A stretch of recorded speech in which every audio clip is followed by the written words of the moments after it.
Princess Valeria stood in the grand hall of the Galactic Council, her violet skin catching the light from a dozen alien suns streaming through the massive windows.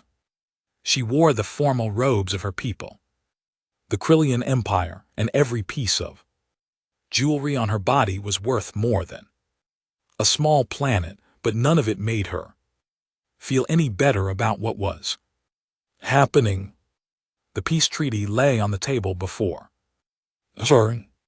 Years of war had finally ended, but the price was steep. She had to marry someone from Earth, a human, a species that had barely left their own solar system 200 years ago, a species that most of the galaxy considered weak and unremarkable. The human delegation entered the hall. Valeria expected to see a general covered in medals or perhaps a politician in expensive clothes. Instead, a simple man walked forward. He wore plain gray clothing that looked comfortable but cheap. His black hair was neat but not styled. He had kind eyes and a gentle smile. "Your Highness," he said with a bow, "my name is Taehyung. I'm honored to meet you." Valeria stared at him. This was her future husband, this ordinary man who looked like he worked in a garden or a farm. She heard the other ambassadors whispering behind their hands. Some were trying not to laugh. The humans had sent her a nobody. It was an insult. "You are the human they chose?" she asked, her voice cold. "Yes, Your Highness," Taehyung replied. His voice was soft and respectful. "No, I am not what you expected. I work as an agricultural consultant on the outer colonies. I help planets grow food. It is simple work but honest work. An agricultural consultant. Farmer." They married her to a farmer. Valeria wanted to scream. She wanted to tear up the treaty and walk out, but she couldn't. Too many lives depended on this peace. Too many of her people had died in the war. She took a deep breath and nodded. "Very well," she said. "Let us proceed with the ceremony." The wedding was quick and cold. There was no celebration, no joy. Valeria spoke her vows like she was reading a grocery list. Taehyung spoke his with more warmth, but she didn't care. When it was over, she walked to her ship without looking back at him. He followed quietly, carrying a single small bag of belongings. The royal vessel was enormous, a ship designed for a princess who traveled the galaxy on diplomatic missions. Valeria showed Taehyung to his quarters, which were next to hers. "You will have your own space," she told him. "I do not expect you to interfere with my duties." "I understand, Your Highness," Taehyung said. "Thank you for your kindness." Kindness? She was being cold and distant, and he called it kindness. Valeria left him there and went to her own rooms. She looked at herself in the mirror and saw a princess who had just thrown away any chance of marrying for love. She had married a human farmer because the galaxy demanded it. The days that followed were strange. Taehyung never complained. He never demanded her time or attention. He found the ship's small hydroponics bay and started working there, growing plants and vegetables. The ship's crew was surprised to find fresh tomatoes and herbs appearing in the kitchen. Taehyung would smile and wave when people thanked him, then go back to his quiet work. He read books on a small tablet. He cooked simple meals in the shared kitchen, always making enough for others. He was polite to everyone, from the captain to the cleaning crew. He never tried to use his new position as prince consort to order anyone around. He was just there, quiet and harmless. Valeria found herself watching him. Sometimes, he seemed content with his simple life. He would stand in the hydroponics bay, dirt on his hands, and smile at a newly grown plant like it was the most beautiful thing in the universe. Once, she saw him staring out a window at the stars with a strange look on his face. It was heavy and old, like he carried some great weight, but when he noticed her watching, he smiled and the look disappeared. Beautiful, aren't they? He said, gesturing at the stars. I never get tired of seeing them. Valeria didn't answer. She turned and walked away. She told herself she didn't care about this simple man with his simple interests. He was just a requirement of the treaty. Nothing more. But late at night, when she couldn't sleep, she wondered why the humans had really sent him. It seemed too strange, too deliberate. But every time she saw him in the hydroponics bay, covered in dirt and smiling at his plants, she pushed the thought away.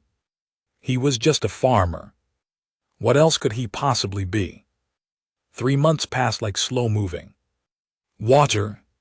The royal vessel traveled from one star system to another, and Princess Valeria attended endless diplomatic meetings. She spoke with governors and ambassadors. She signed documents and gave speeches. She did everything a princess should do, and through it all, Taehyung remained in the background. Quiet and unimportant, he had settled into a routine that never changed. Every morning he woke early and went to the hydroponics bay. He would spend 2 hours there tending to his plants and checking the soil. Then he would exercise in one of the empty cargo bays, doing strange movements that looked like a slow dance. After that he would read, or cook, or simply sit and watch the stars pass by the windows. Valeria noticed that he never asked for anything. He never complained about being ignored. He never tried to attend her meetings or insert himself into her work. It was almost like he wasn't there at all. Sometimes she would go days without seeing him, and he never seemed bothered by it. The princess had a handmaiden named Murin, a human woman who had been assigned to her household as part of the treaty. Murin was efficient and professional, always knowing what Valeria needed before she asked for it. But the princess noticed something odd. Whenever Murin spoke to Taehyung, there was a different tone in her voice. It wasn't romantic or friendly. It was respectful, deeply respectful, like a soldier speaking to a commanding officer. One afternoon, Valeria walked past the hydroponics bay and heard them talking. They spoke in Korean, the human language from Earth. The translation device in her ear turned their words into something she could understand, but she usually didn't pay attention to human conversations. This time something made her stop and listen. The route through the Vorkin Nebula worries me, Murin was saying. Her voice was low and serious. It's the perfect place for an ambush. I know, Taehyung replied. His voice was different, too, harder. But the princess's schedule is fixed. We can't change it without raising suspicions. We'll have to be ready. How ready? Murin asked. Fully ready, Taehyung said. Check the case, make sure everything is maintained. Understood, Murin said, and then they switched to talking about vegetables. Valeria walked away frowning. What case? What were they preparing for? She told herself it was probably nothing. Maybe they were worried about the food supply or some other boring human concern, but the way they spoke bothered her. It didn't sound like a farmer and a handmaiden talking.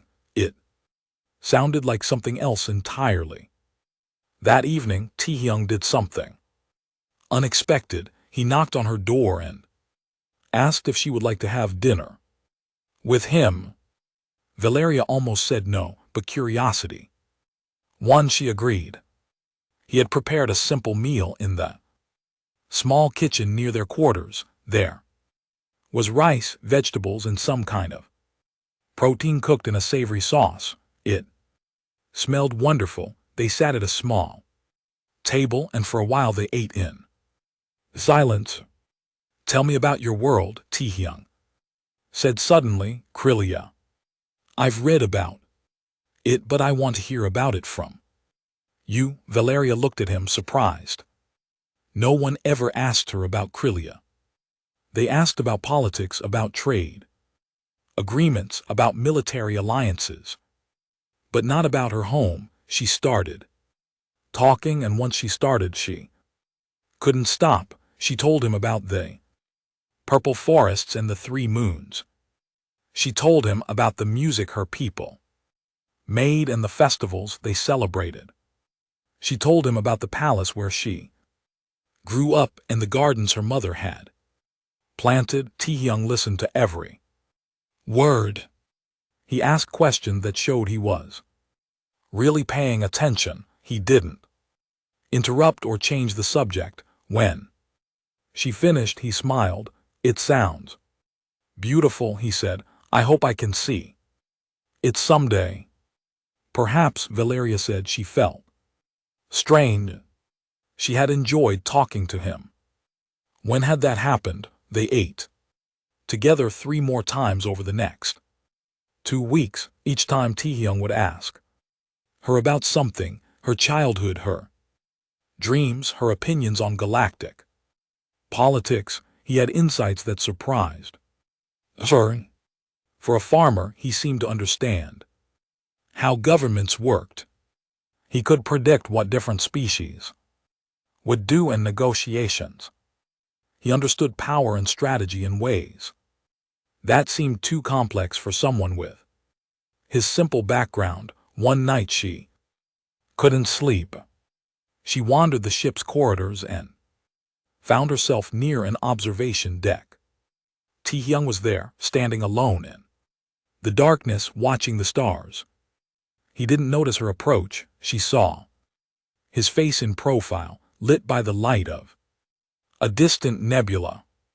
The expression on his face made her freeze. It was the same look she had seen before, heavy, ancient, tired. He looked like a man who had seen too much and carried too many memories. His eyes were distant, focused on something far away. Then he sighed, a sound so full of weariness that it hurt to hear. Valeria made a small noise, and he turned.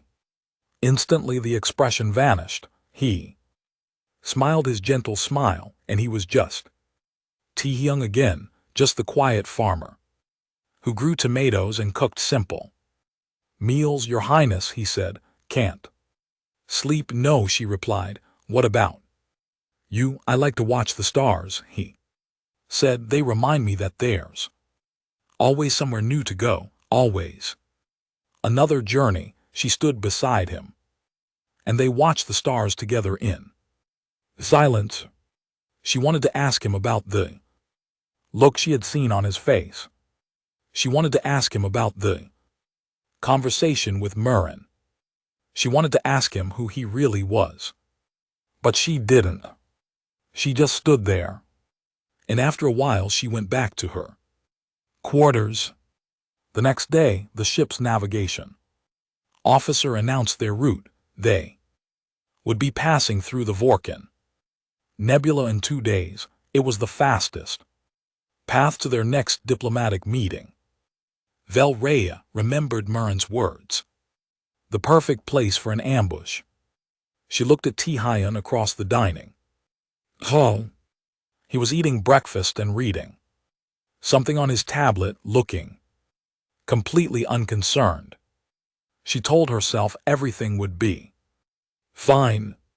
What could possibly go wrong? The royal vessel dropped out of faster than light travel near the edge of the Vorkin Nebula.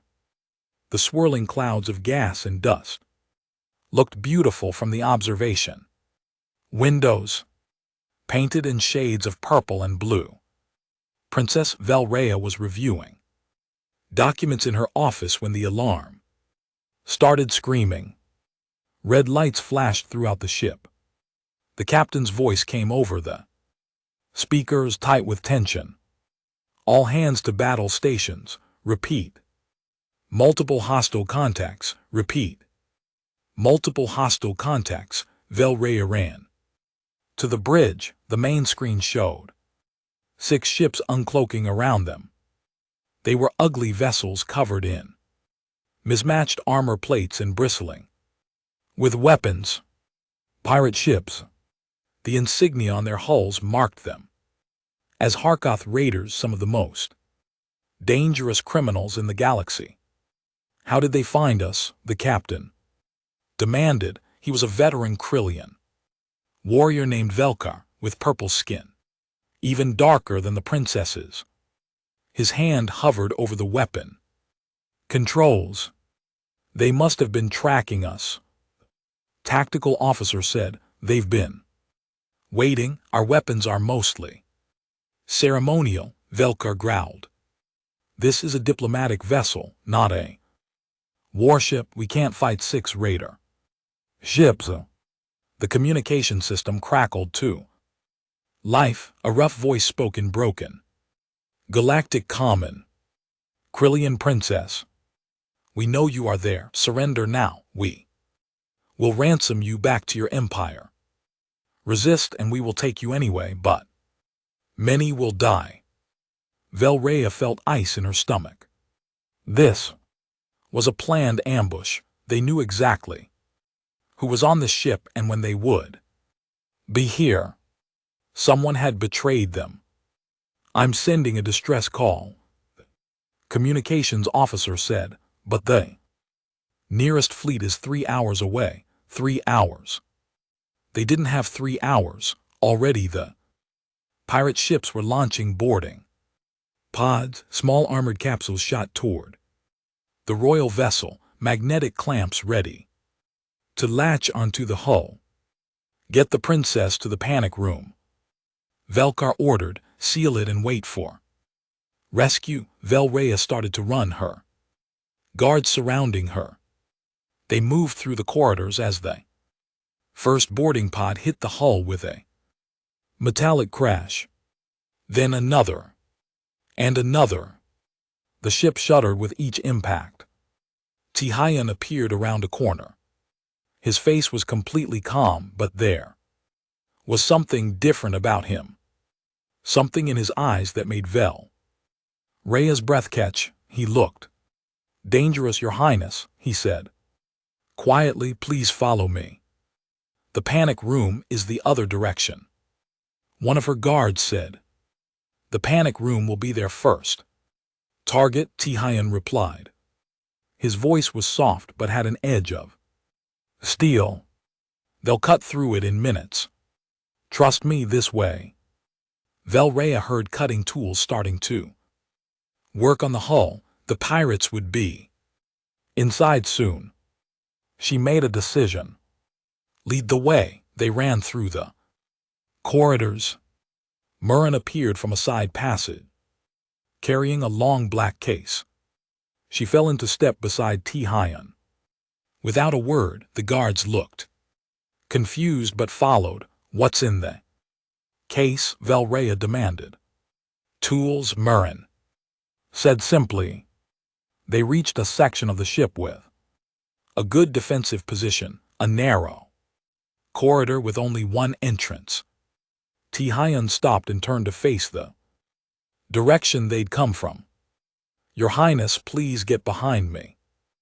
I am not hiding while my people fight, Velraya said firmly. I am not a coward. I know you're not, Tihayan said. He looked at her, and there was something in his gaze that made her skin prickle. Respect, pride, and something else, something ancient. But please, Let me do what I was trained to do. Murren opened the black case. Inside, wrapped in dark cloth, was a sword, not a modern plasma blade or a monofilament edge. It was an old weapon, the kind museums kept behind glass. Blade was curved and looked like it had been made by hand. The handle was wrapped in worn leather. What is that supposed to do? One of the guards asked. We have plasma rifles. Ti-Hyun lifted the sword from the case. He held it with both hands, the blade still in its wooden sheath. The way he held it looked natural, like the weapon was part of his body. Stay behind me, he said again. All of you. The sounds of cutting stopped. Section of the wall glowed red, then white, then fell inward with a crash. Pirates poured through the opening. They were Harkoth, massive creatures with 4 arms and thick armor. Each one was twice the size of a human. They carried plasma rifles in battle axes. The first pirate saw Ti-Hyun standing in the corridor with his ancient sword. It laughed, a deep rumbling sound that echoed off the walls. A human with a metal stick, it said in broken galactic common. This will be quick. The pirate raised its plasma rifle and aimed at Ti-Hyun's chest. Its finger tightened on the trigger. Ti-Hyun moved. Vel-Rhea's species had enhanced vision. They could see faster than most races in the galaxy, but even with her enhanced eyes, she could barely track what happened. The sword left its sheath in a blare of motion. There was a flash of metal, a sound like singing crystal, and the sword returned to its starting position. The pirate stood frozen. Its plasma rifle fell to the floor, cut into 3 neat pieces. Then its armor split open across the chest, the metal separating like paper. The creature fell backward, dead before it hit the ground. The corridor went silent. The other pirates stared. Vel-Rhea stared. The guards stared. Ti-Hyun stood exactly as he had before, the sword now drawn and held low at his side. His expression hadn't changed. He looked calm and focused, like he was gardening or cooking a meal. Next, he said quietly. The pirates roared and charged forward. Murren produced 2 short blades from somewhere in her uniform and stepped up beside Ti-Hyun. She said something to him in Korean. Quick and professional. He replied in the same language, and then they both moved forward to meet the attack. The corridor became hell. Vel-Rhea watched in stunned silence as her quiet farmer husband became something else entirely. Something deadly, something that moved like water and struck like lightning. And she realized she had never really known him at all. The second pirate charged at Ti-Hyun with a battle axe. The weapon was enormous, designed to cut through starship doors. It swung down in an arc that should have split him in half. Ti-Hyun simply wasn't there anymore. He stepped to the side so smoothly it looked like he was dancing, and his sword flashed once. The pirate's axe fell in 2 pieces. Then the pirate fell as well. 2 more came at him together, trying to overwhelm him with numbers. Ti-Hyun moved between them like smoke, his blade tracing lines of silver light in the air. Every strike was precise, every movement was efficient. Nothing was wasted. One pirate grabbed at where he had been a moment before and found only empty air. The other fired its plasma rifle, but Ti-Hyun had already moved. The blast hit the first pirate instead. Murren fought beside him with a different style. Where Ti-Hyun was flowing and graceful, she was sharp and brutal. Her twin blades were shorter, meant for close combat, A pirate swung at her. Head, she ducked under the blow and drove both blades up through gaps in its armor. Another fired a plasma rifle at her from 10 feet away. She moved her blade in a circular motion, and somehow, impossibly, the plasma bolt deflected off the metal and hit the ceiling. Velraya couldn't believe what she was seeing. Plasma weapons were energy. You couldn't deflect energy with a piece of metal. It violated every law of physics. She knew. But Murren did it again and again, turning aside shots that should have burned through her. The two humans moved together like they had practiced this dance 1,000 times. When Tihayan moved left, Murren covered his right. When she stepped back, he moved forward. They spoke to each other in quick Korean phrases, coordinating their movements. They were more than just fighting together. They were part of the same weapon.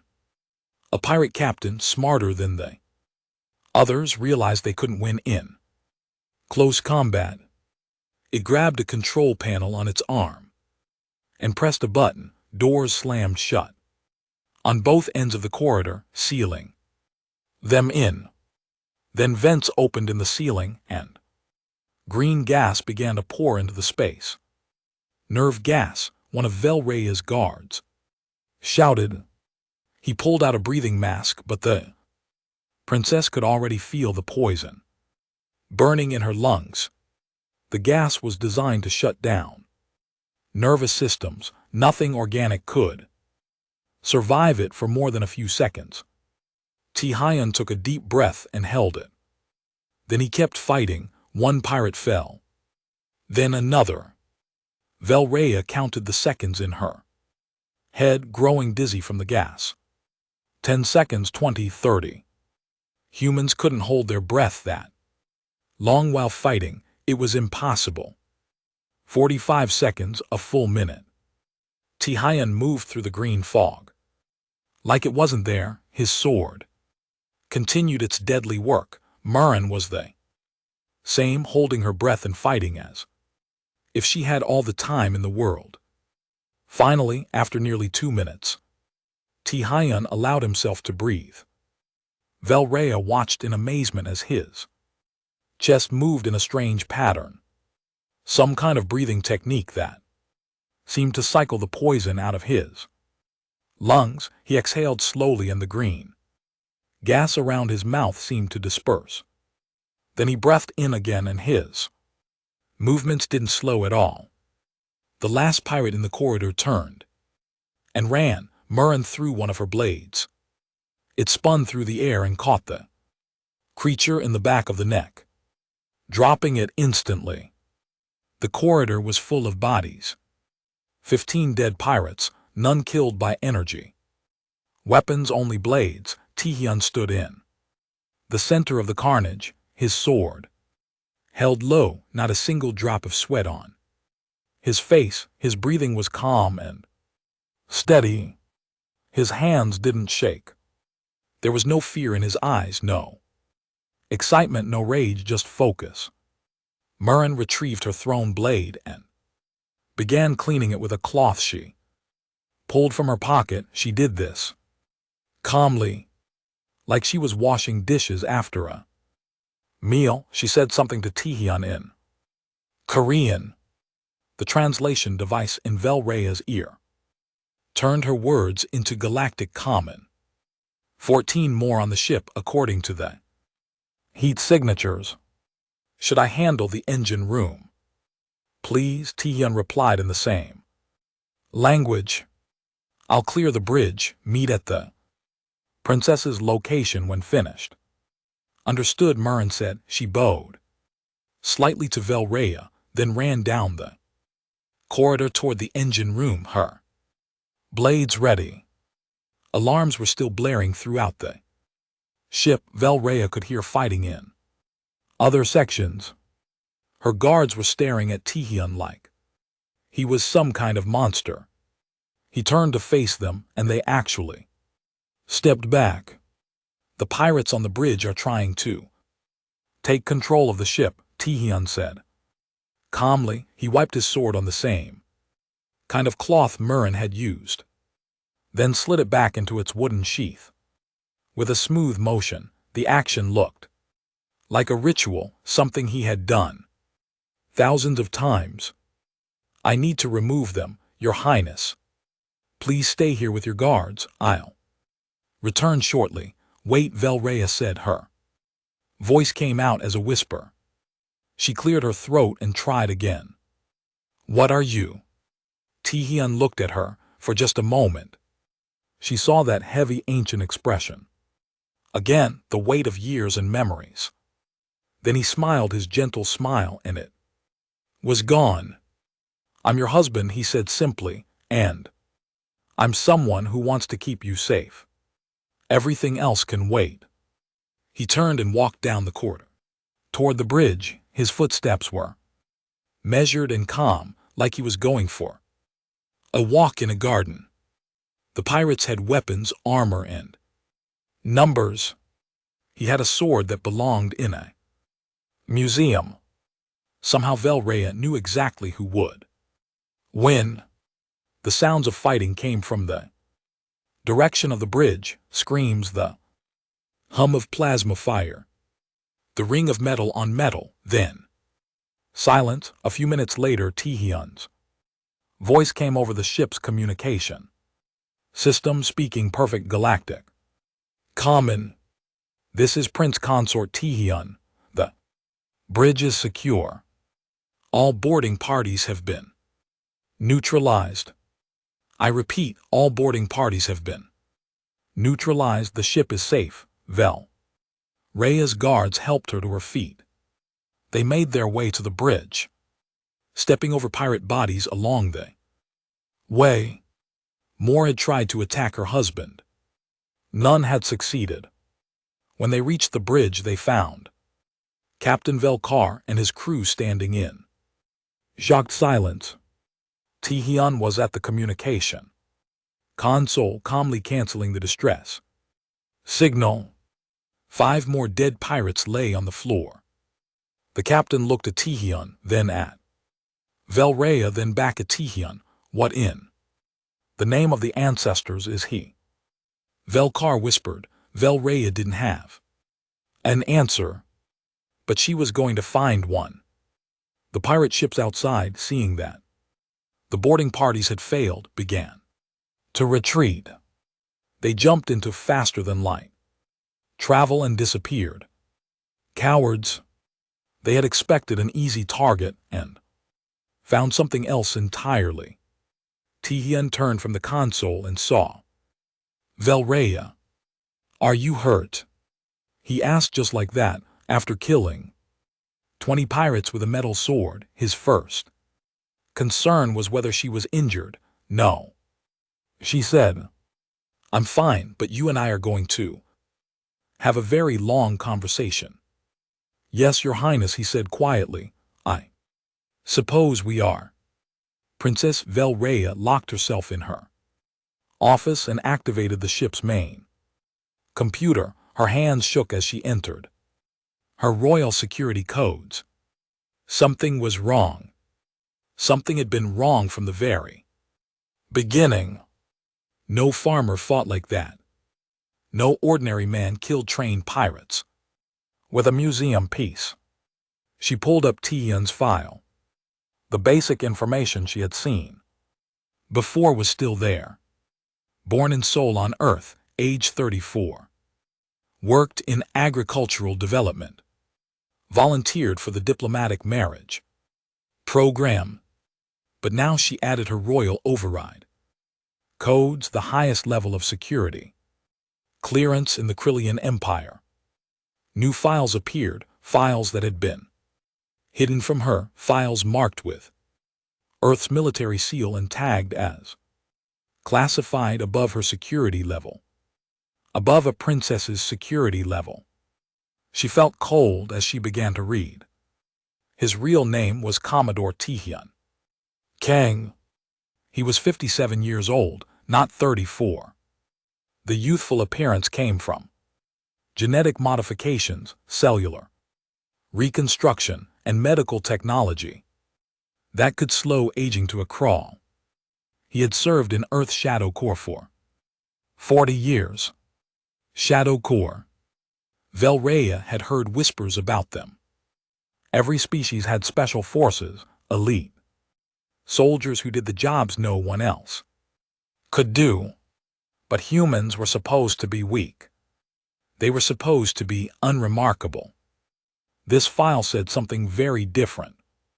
She read through his service record, and it read like a collection of impossible stories. He had ended the Kelvin hostage crisis by walking through 8 levels of maximum security disguised as a maintenance worker.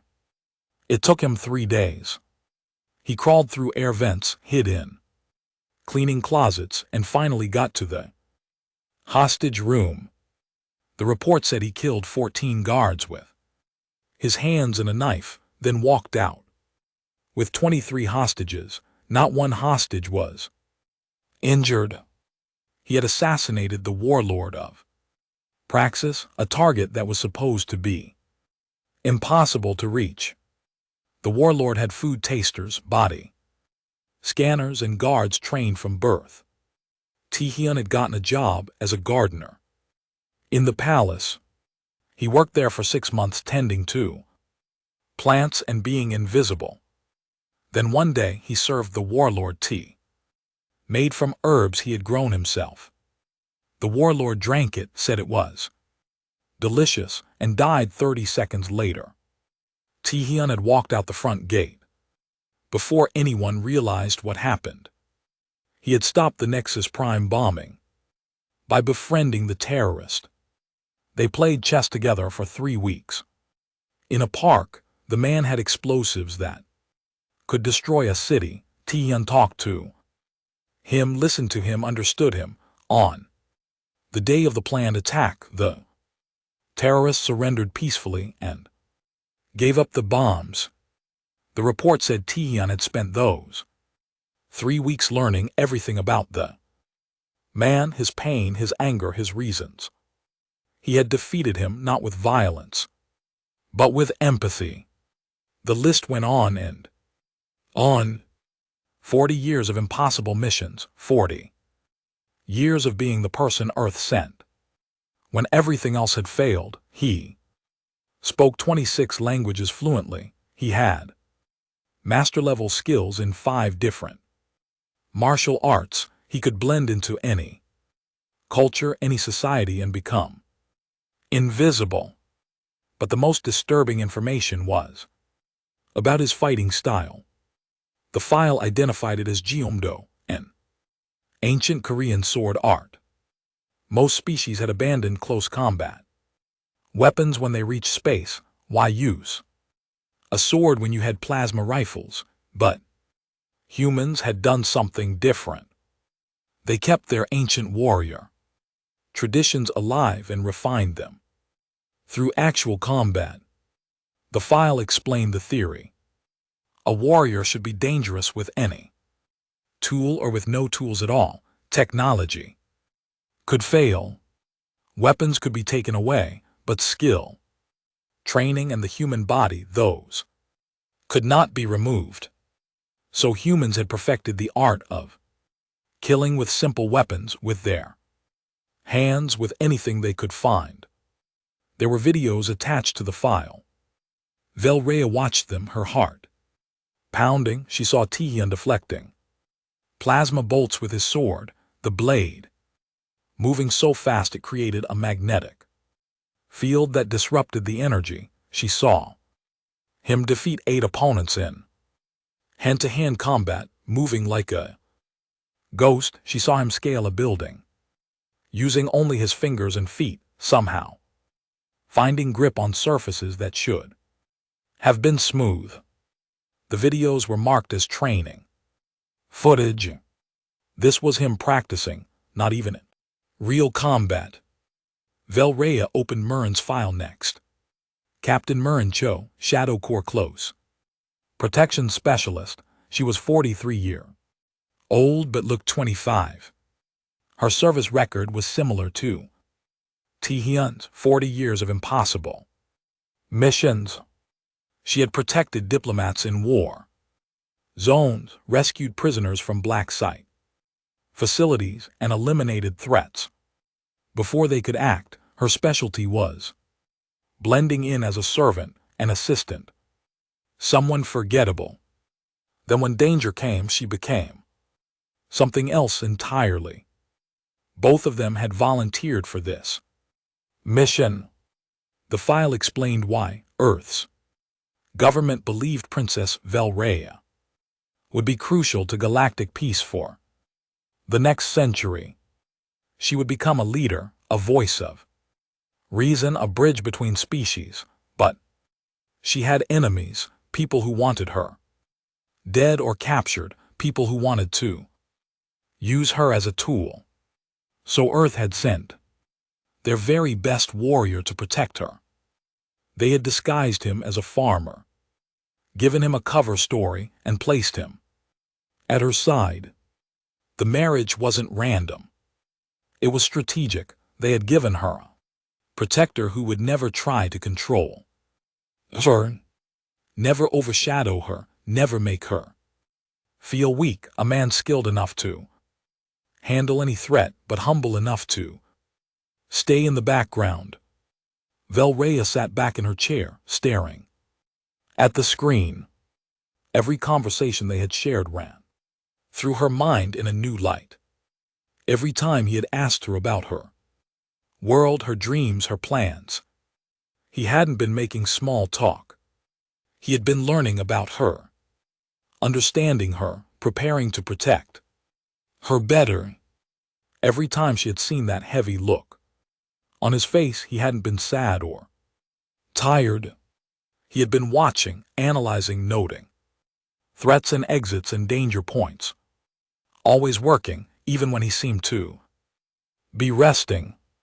She thought about him standing in the hydroponics bay, dirt on his hands, smiling at tomatoes. Had any of that been real, or was it all an act, a disguise worn by a man who had spent 40 years being whoever he needed to be? There was a soft knock at her door. "Your Highness." Tae-hyun's voice came through. "May I speak with you?" Velraya looked at the screen one more time, then closed the files. "Enter," she said. The door opened and he walked in.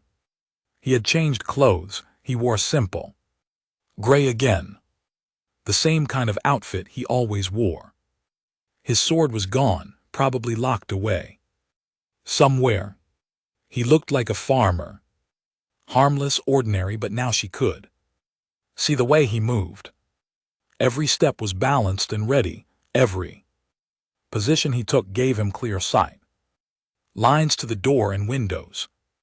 Even his breathing was controlled, efficient. He was a weapon disguised as a man. "You read the files," he said. It wasn't a question. "Yes," Velraya replied. Her voice came out harder than she intended. "You lied to me." Every single day was a lie. Tae-hyun's face showed pain. Real pain, she thought, or maybe that was just another disguise. "I never lied to you, Your Highness," he said quietly. "I truly do work in agricultural consultation now. I truly do prefer a quiet life. I truly did hope we could be husband and wife eventually, if you wanted that. Everything I showed you was real. You just left out the part where you're one of the most dangerous people in the galaxy," she said. "Yes," he admitted. "I left that out. I wanted you to see the person I'm trying to become, not the person I used to be." Velraya stood up and walked to the window. Outside, the stars moved past in silence. "Why did they send you? Why someone like you?" "Because you matter," Tae-hyun said simply. "Earth's leaders studied you for months. They read everything you ever wrote, watched every speech you ever gave. They believe You're going to change the galaxy. They believe you're going to make it better, and they wanted to make sure you survived long enough to do it, so. You're what, my guard dog? The words came out bitter. No, he said firmly. I'm your husband if you'll still have me. I'm someone who admires you and wants to support you. The protection is just what I know how to do. But I never wanted to control you or limit you. I wanted to stay in the background so you could be everything you're meant to be. She turned to face him. And what if I don't want to protect her? What if I want honesty? Then I'll give you honesty, Ti-Hyen said. From this moment on, I'll tell you everything. No more secrets, no more hidden files. You deserve that much.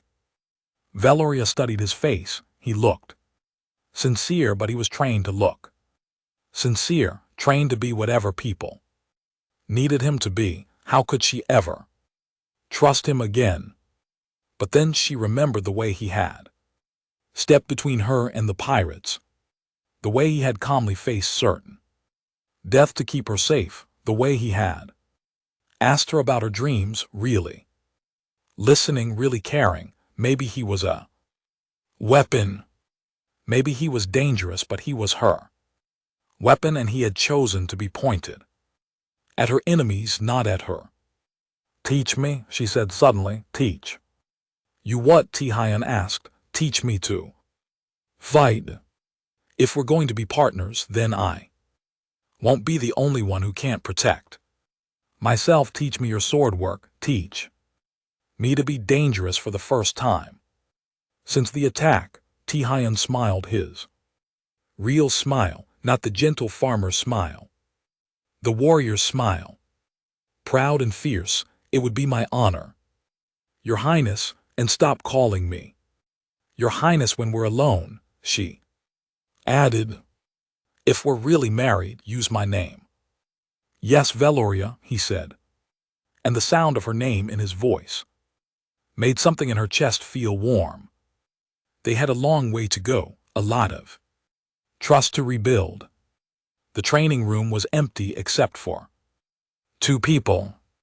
Princess Valoria stood in simple clothing, not her royal robes.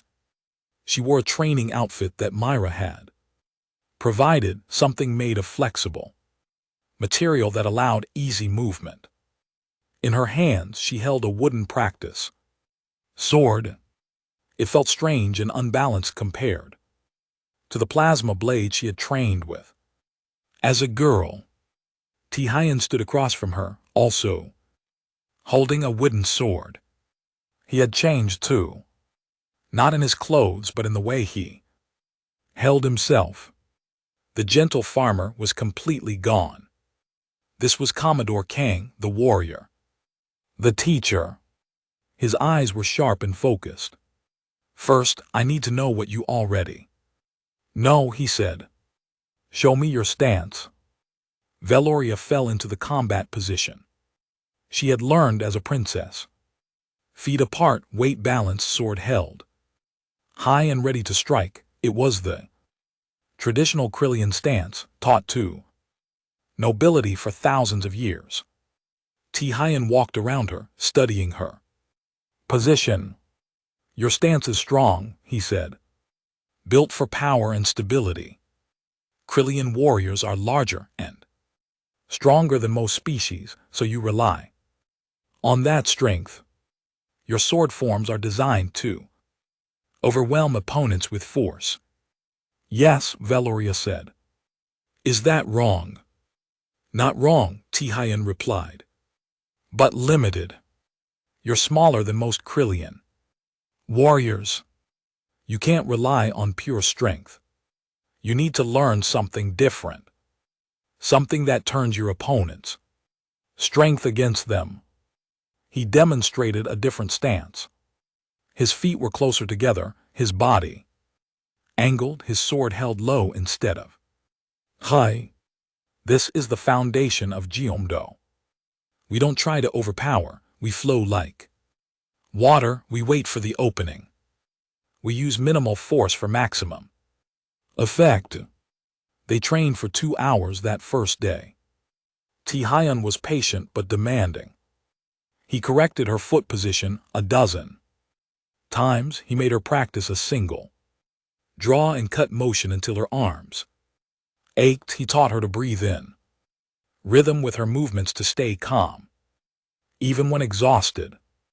The sword is not separate from you, he explained. It's an extension of your arm, your will, your spirit. When you move, it moves. When you're still, it's still. You and the blade are one thing. Veloria had trained in combat before, but never like this. Krillian's sword training was about memorizing forms and building strength. This was different. This was about understanding the essence of movement itself. Why does it work? She asked during a break. Your sword shouldn't be able to cut through modern armor. It shouldn't be able to deflect plasma bolts. But I saw you do both. Ti-Hyun sat down and took a drink of water. The blade itself is specially made, he said. It's not just steel. It's an alloy that humans developed, mixing earth metals with materials from other worlds. It can hold an edge that's only a few atoms thick. But that's only part of it. He held up his wooden practice sword. The real power is in the technique. When I swing the blade at the right angle and the right speed, I create a magnetic field. It's small but concentrated. That field can disrupt energy weapons for a fraction of a second, long enough to deflect them. But that requires perfect timing. Veloria said. Yes, Ti-Hyun agreed. That's why we train for years, decades. A beginner can't deflect plasma bolts. They don't have the speed or precision. But after enough practice, it becomes automatic. Your body knows what to do before your mind does. Over the next 2 weeks, training became part of Veloria's daily routine. Every morning she met Ti-Hyun in the training room. Myra joined them, sometimes showing her own techniques. With the shorter blades, the two humans moved together like a choreographed dance, and Veloria tried to learn the steps.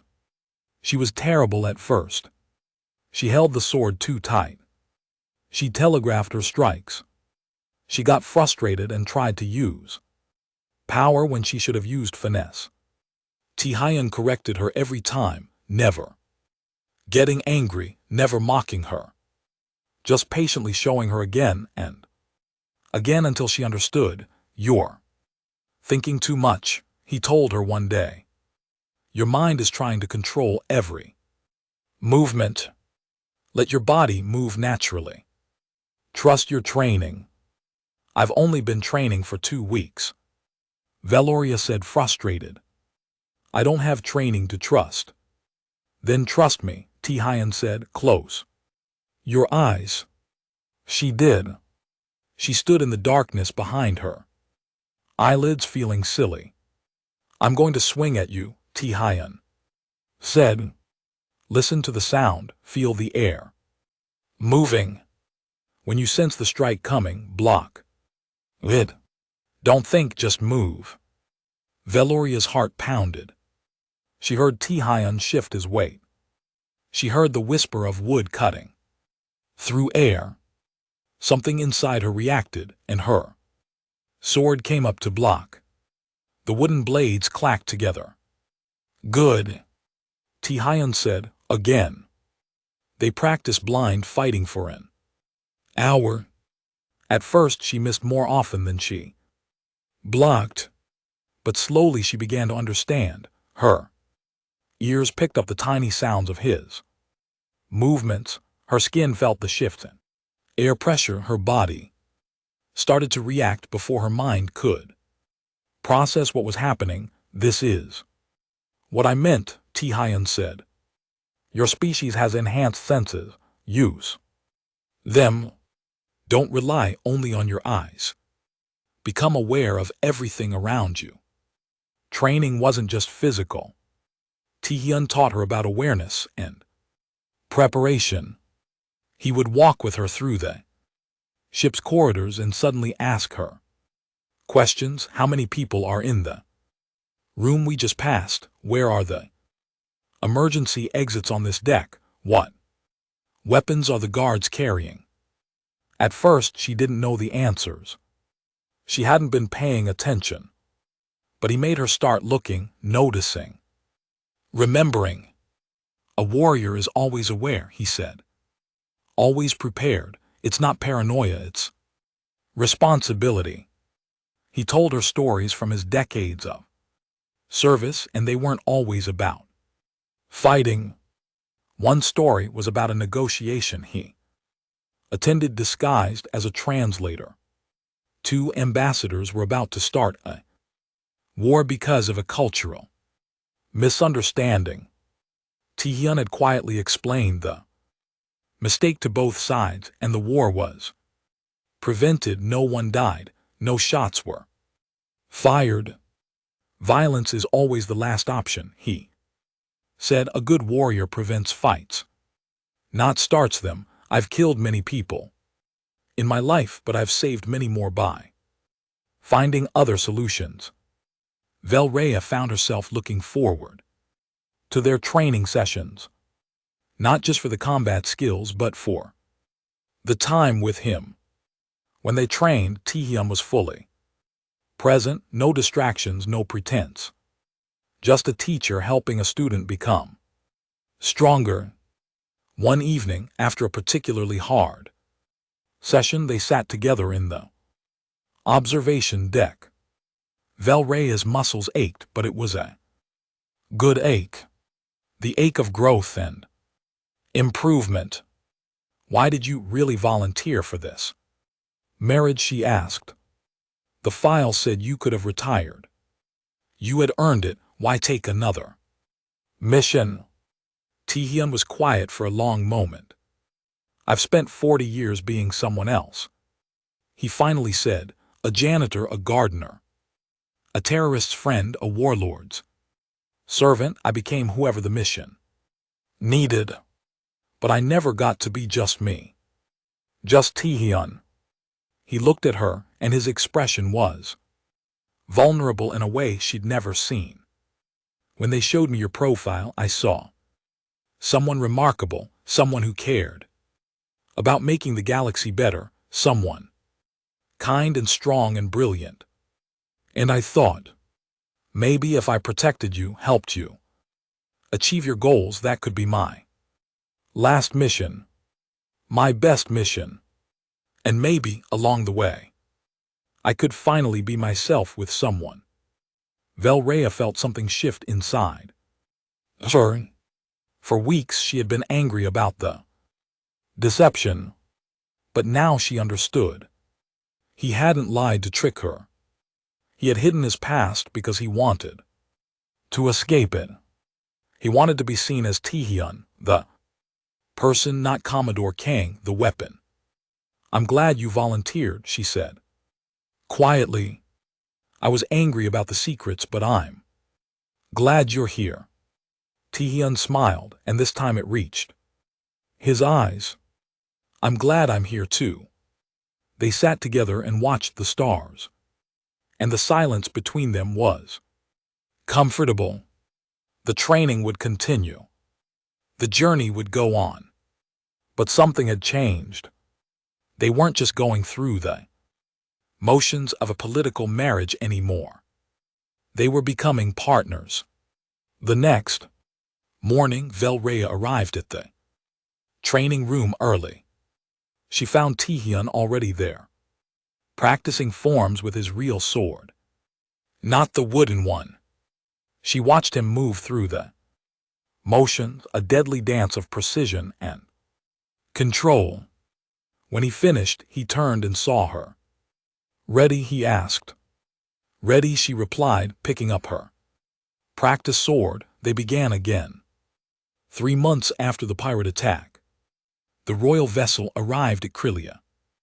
Princess Velrea's home world was beautiful from orbit, with purple forests and 3 moons visible even in daylight. She stood at the observation window, looking down at the planet where she had grown up. Tihian stood beside her, quiet as always. "Are you nervous?" he asked. Terrified, Velrea admitted, "My parents want to meet you, the real you. The Emperor and Empress of the Krillian Empire are about to have dinner with Earth's most dangerous warrior, and they don't know it yet." "I'm just your husband," Tihian said with a small smile, "a man who grows tomatoes and wants to make his wife happy, a man who killed 20 pirates with a metal sword," Velrea added. "Well, yes," Tihian admitted. "There's that too." The landing ceremony was formal and grand. Thousands of Krillians lined the streets to see their princess return. Velrea walked down the ship's ramp in her royal robes, and Tihian walked beside her in simple but elegant clothing. The crowd cheered for her and looked curiously at the human prince consort. Velrea's parents waited at the palace. Her father, Emperor Velman, was a massive Krillian with dark purple skin and the bearing of a warrior who had led armies. Her mother, Empress Calera, was elegant and sharp-eyed, missing nothing. They both studied Tihian carefully. "So this is your husband?" the Empress said. "The human farmer." "Yes, father," Velrea replied. She had decided not to reveal Tihian's true identity unless absolutely necessary. It was his secret to keep or share. They sat down to dinner in a private dining room. The conversation was polite but tense. The Emperor asked Tihian about Earth and his work. Tihian answered honestly, talking about crop yields and soil composition. He was respectful but not servile. He met the Emperor's eyes and spoke with quiet confidence. "I heard about the pirate attack," the Emperor said suddenly. "Captain Velkar sent a report. He said you fought them off with a sword, an ancient weapon." "Yes, Your Majesty," Tihian replied. "I was fortunate to have some training in traditional martial arts." "Fortunate," the Emperor repeated. "Captain Velkar is a veteran warrior. He's seen hundreds of battles," he said. "You moved like nothing he's ever witnessed." He said you killed 15 pirates in 2 minutes with a blade that should be in a museum. Tihian set down his fork. The mask of the simple farmer slipped just a bit. "Captain Velkar is a perceptive man," he said carefully. "Who are you really?" the Empress asked. Her voice wasn't angry, just curious. "No farmer fights like that. No ordinary man does what you did." Velrea started to speak, but Tihian gently touched her hand. She stopped. This was his moment to decide. "You're right, Your Majesty," Tihian said. "I'm not just a farmer, though I truly do prefer that life now. I served in Earth's military for many years. I have training and experience in combat. When your daughter's life was threatened, I used that training to protect her. That's all, the Emperor said, raising one eyebrow. "Son, I've fought in wars. I know warriors. When I see them, you're not just trained, you're exceptional. Earth sent us someone special, and they disguised him as something ordinary. The question is why?" Tihian looked at Velrea and she nodded. He could tell them they deserve to know. "Because your daughter is going to change the galaxy," Tihian said simply. "Earth's leaders studied her for months. They read everything she's written, watched every speech. They believe she has the wisdom and compassion to bridge the gaps between species, to prevent wars before they start, to make the galaxy better." He paused, then continued. they also knew she would have enemies, people who fear change, people who profit from conflict. So they sent me to protect her, not to control her or limit her, just to make sure she survives long enough to do all the good she's capable of. The room was silent. The emperor and empress looked at each other, having one of those wordless conversations that couples who have been married for decades can have. You love her, the empress said. It wasn't a question. Taehyun looked surprised. We barely know each other.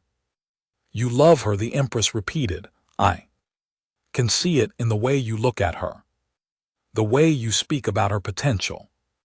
You didn't volunteer for this mission just to protect a political figure. You volunteered because you saw something special in her and you wanted to be part of it. Taehyun was quiet for a long moment, then he looked at Velraya and his expression was vulnerable and honest. Yes, he admitted, I didn't realize it at first, but yes, I do. Velraya felt her heart skip. They had become friends over the past months. They had become partners, but love. She looked at this man who had spent decades being a weapon, who was trying to learn how to be human again, who had protected her without ever making her feel weak, and she realized the empress was right. It was there in his eyes, in everything he did. I love you too, she said, and the words felt right. The emperor cleared his throat. Well, this dinner got emotional quickly, but he was smiling.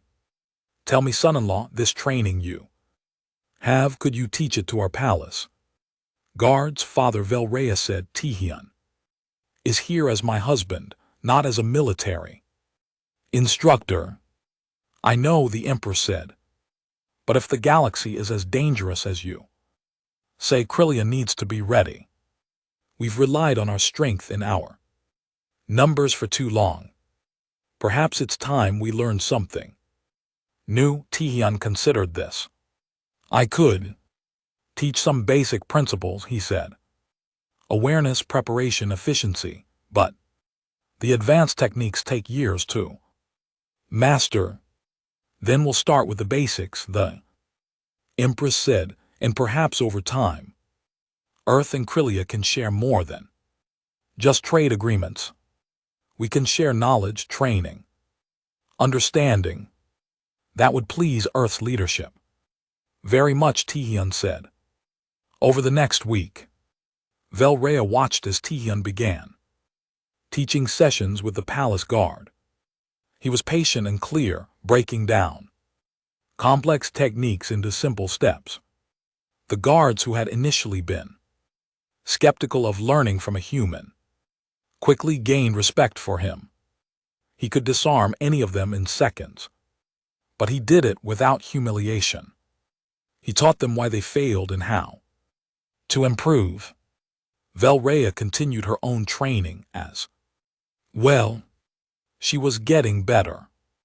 Her strikes were more precise, her movements more fluid. She still couldn't match Taehyun or Murin, but she was becoming dangerous in her own right. More importantly, she was becoming aware. She noticed things she had never seen before. The way people moved, the tensions in a room, the threats that could be prevented with the right words. One evening she and Taehyun walked through the palace gardens. The purple trees glowed softly in the moonlight. They held hands, something that had started naturally over the past weeks. What happens now? Velraya asked. We've been honest with each other. We've admitted how we feel, but you're still a warrior and I'm still a princess, with duties across the galaxy. Now we live, Taehyun said. We do our work. You'll continue your diplomatic missions, and I'll continue protecting you and teaching when needed, but we'll do it together as partners. as husband and wife, as people who chose each other not because a treaty demanded it, but because we wanted to. What about your past? Velraya asked. Those 40 years of missions. Do they ever go away? No, Tihyun said honestly, I still have nightmares. Sometimes, I still see faces of people I killed, even when they deserved it. I still carry the weight of all those years, but being with you makes the weight lighter. You remind me why I did all of it, too. Protect people like you, people who make the galaxy better. They stopped walking and faced each other. Tihyun reached up and gently touched her face. I spent 40 years being a weapon, he said, but you're helping me remember how to be a person. Thank you for that. Velraya kissed him. It was their first real kiss, not the ceremonial one from their wedding. This one was full of genuine feeling, of choice, of love freely given. When they pulled apart, Tihyun was smiling. I'm going to protect you for the rest of my life, he said. Not because Earth ordered me to, not because of the treaty, but because I love you and I can't imagine being anywhere else. Good, Velraya said, because I'm going to need you. I have plans to change the galaxy, and they're going to make a lot of people angry. I know, Tihyun said. I read your proposals. They're brilliant and terrifying. You're going to start a revolution of peace, and it's going to be dangerous. Then it's good I have the galaxy's best warrior at my side. Velraya said, and I have the galaxy's best leader at mine. Tihyun replied. They walked back to the palace together, two people from different worlds who had found something rare and precious. The galaxy would continue to underestimate humans, mistaking their quiet patience for weakness. They would see a simple farmer standing beside a princess and think nothing of it. It was an error the pirates had made, an error they didn't live to regret. Other threats would come. Velraya knew that. She was planning to challenge old systems and break down barriers between species. There would be resistance, there would be danger. But when those threats appeared, they would find something unexpected. They would find a princess who had learned to fight. They would find a warrior who had learned to love. They would find two people who had chosen each other and would defend that choice with everything they had. And if anyone was foolish enough to threaten Princess Velraya, they would learn what her husband had tried to leave behind.